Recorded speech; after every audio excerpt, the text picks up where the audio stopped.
இப்போ ஏன் இந்த அத்துவான ஆதினி அதோ பார், ஒரு முல்லை கொடி கொம்பு இல்லாமல் கீழ வீண்டு கருக்கிறது. இந்த கொடி பற கொம்பு இருந்தா போடாதா? பொறு ஆதினி, இவ்வளவு நேரம் இப்படி கரகோபாவும் மனிதர்கள் வேண்டியதை கேட்டு வாங்கிக்கலாம். ஆனா செடி கொடி விலங்குகள் கேட்டு வாங்கிக்க முடியாது. அதன் தேவையை நிறைவு செய்ய வேண்டியது மன்னன் என் கடமைதானே. அதுதான் அறம்.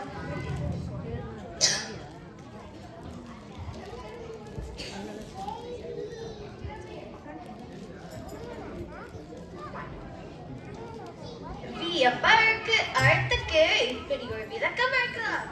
ஆமா, அதுதான் விஷயமே. அப்படியா? என்னது? நம்ம எல்லாம் பெற்றவங்க மற்றவங்க ஒருத்தவங்களுக்கு தானே உதவி பண்ணுவோம்.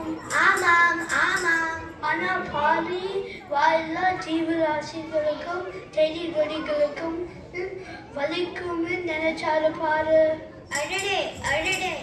அதனாலதான் 1000 பேர் அள்ளி அள்ளி கொடுத்தாலும் நம்ம கர்ண மகாராசா பாரிதான் வல்லதுன்னு சொல்றோம். ஆஹா ஆஹா ஓஹோ ஓஹோ.